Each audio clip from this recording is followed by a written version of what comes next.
మనం తెలియజేయాలి. ఎప్పుడైతే చరిత్రలో మనం ఎంత ఉన్నత శిఖరాల్లో ఆ రోజు మన పెద్దలు ఉన్నారనేది మన వాళ్ళకి తెలిస్తే అదే పోరాట పటిమతోటి స్ఫూర్తితోటి మన వాళ్ళు కూడా భవిష్యత్తులో అభివృద్ధి చెందడానికి కృషి చేసే అవకాశం ఉంది.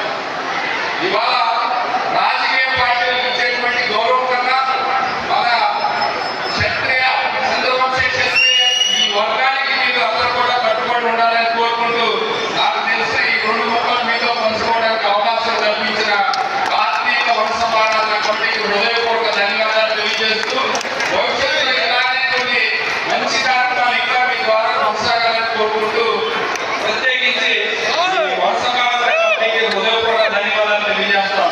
జై యాదవ్, జై మాధవ్.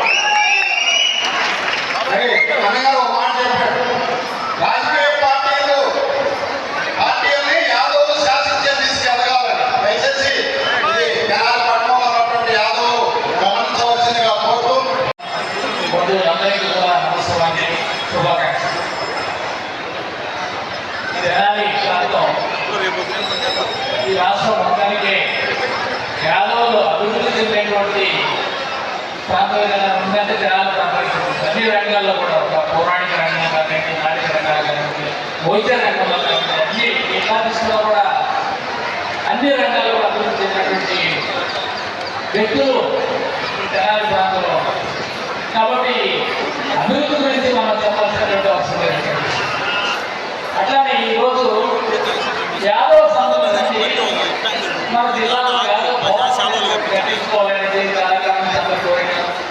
దానికి సంబంధించింది బీపీ మండల్ ట్రస్ట్ అనేది ఒక ట్రస్ట్ రిజిస్టర్ చేసి ఆ ట్రస్ట్కి పెద్దకాకాయలో 40 సెంట్ల స్థలం కూడా రిజిస్టర్ చేయడం జరిగింది.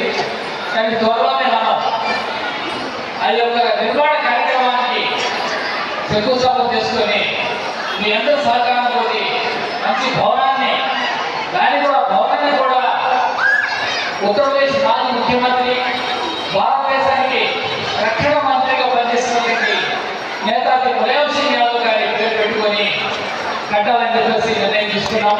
దానికి అందరి సహాయ సహకారాలు అవసరంగా ఈ సందర్భంగా కోరుకుంటూ ఈ అవకాశం ఇచ్చినటువంటి యువకులకు నా హృదయపూర్వక కృతజ్ఞతలు తెలియజేసుకుంటున్నాను.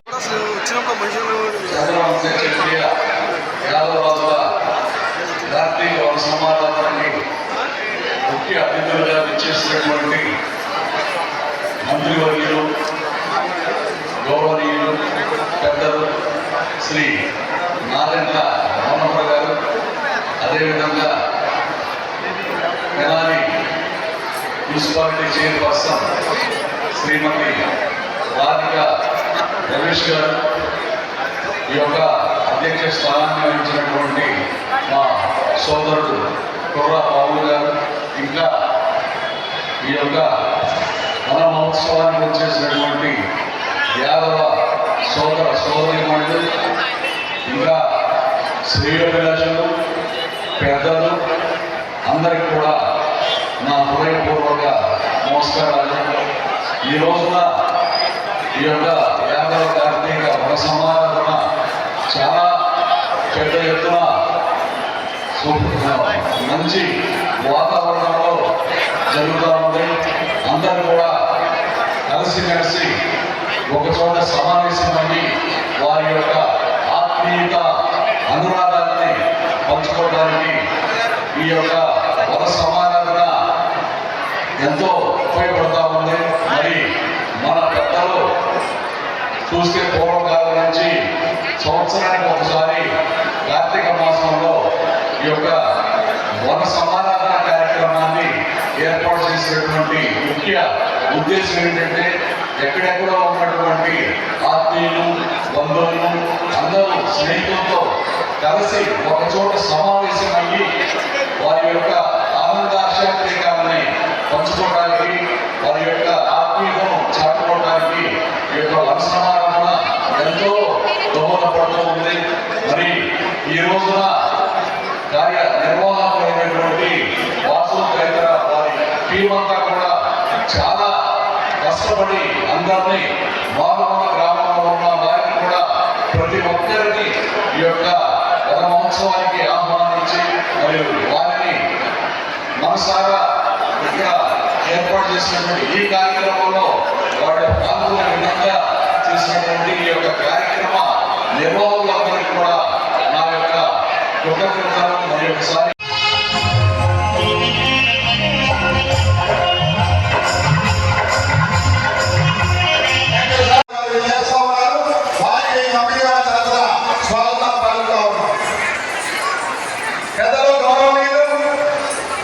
తెనాలి మాజీ శాసనసభ్యులు అన్నాబోతుని శివకుమార్ గారు ఇచ్చేశారు, వారికి స్వాగతం.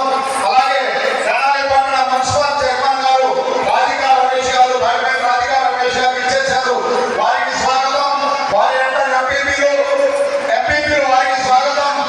యాదవ్ ప్రముఖులందరికీ స్వాగతం పలుకుతూ వేదిక మీదకి ఆహ్వానిస్తా ఉన్నాం. పెద్దలు గౌరవనీయులు 14వ యాదవ వన సమారాధన కార్యక్రమానికి ముఖ్య అతిథిగా విచ్చేసి ఉన్నారు. వారికి కమిటీ వారి తరఫున స్వాగతం పలుకుతూ ఈ యాదవ వన సమారాధన యాదవ జాతి గురించి, యాదవుల యొక్క ఐక్యత గురించి, యాదవ యొక్క రాజకీయ భవిష్యత్తు గురించి వన సమారాధన కార్యక్రమాన్ని చేసినటువంటి పెద్దలు గౌరవనీయులు మాజీ శాసనసభ్యులు మరి వారిని యాదవ జాతి గురించి మాట్లాడవలసిందిగా కోరుతా ఉన్నాం.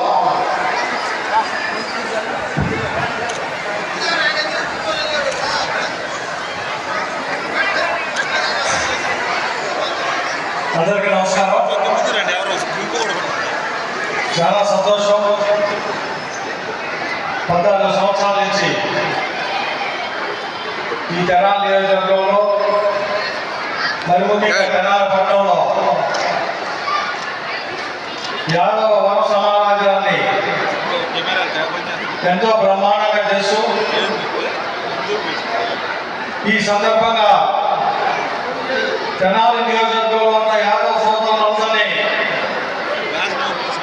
ఈ వన సమారాధన ద్వారా ఒకటిగా,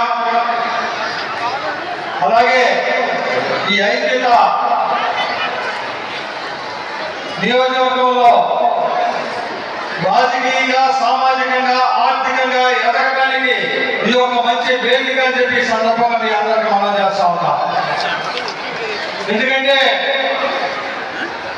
సహజంగా బీసీ కులాల్లో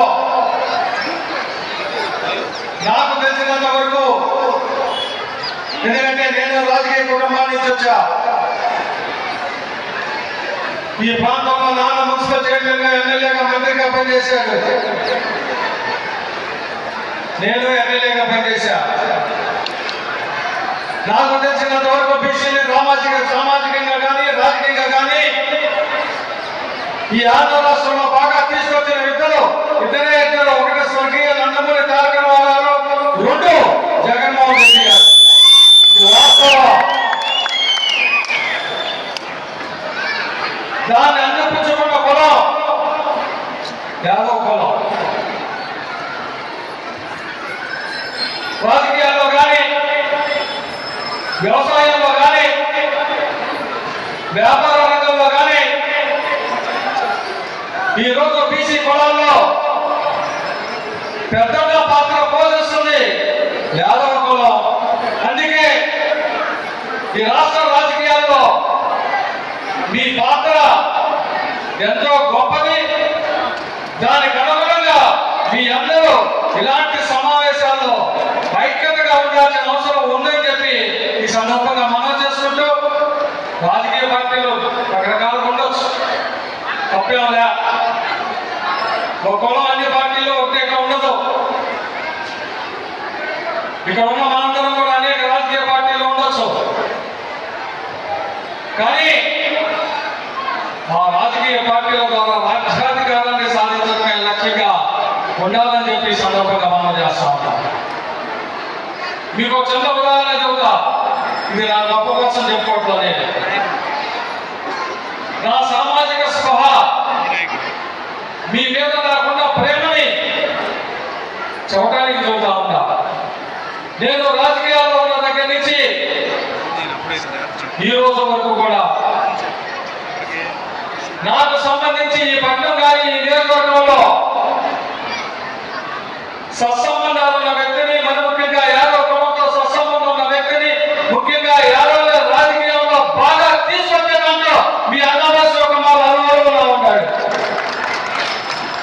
ఇక్కడ నుంచున్న మా సోదరి తెనాలి ప్రథమ పౌరురాలు బీసీ రిజర్వేషన్ వల్ల ఓసీ రిజర్వేషన్ లో బీసీ చైర్మన్ గా ఒక యాదవ సోదరి కూర్చోబెట్టింది. నేను సహజంగా బీసీ రిజర్వేషన్ ఇప్పిస్తాం చైర్మన్ ని, కానీ ఓసీ రిజర్వేషన్ లో బీసీ చైర్మన్ ని యాదవ కుమారస్వామిని కూర్చోబెట్టా. దానికి ప్రధాన కారణం రెండు. ఒకటి పార్టీకి నిబద్ధత, రెండు కులాన్ని ఇంకొంచెం పైకి తీసుకెళ్లే ప్రయత్నం. ఈ రెండే చూసింది.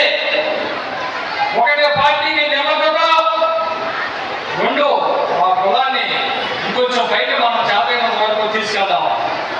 ఎంతోమంది కౌన్సిలర్లకు ఇచ్చాం అవకాశం, ఎంతోమంది పంచాయతీ ప్రెసిడెంట్లకు ఇచ్చాం. ఈరోజు రాజకీయంగా బాగా ఎదుగుతా ఉన్నారు. నేను మీ అందరినీ కోరుకునేది, ఇక్కడ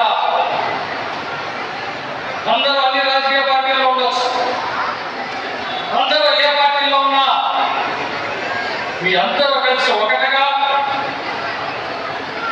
ఈ ప్రాంతంలో మీ భాగస్వామ్యాన్ని రాజకీయంగా, ఆర్థికంగా, సామాజికంగా పెంచుకునేదానికి ఒక తాటిపై ఉండాలని, ఎల్లప్పుడూ మీ అభివృద్ధిని ఆకాంక్షించే మీ అన్నాబస్ శివకుమార్ మీకు అండగా ఉంటారని చెప్పి తెలియజేస్తూ సెలవు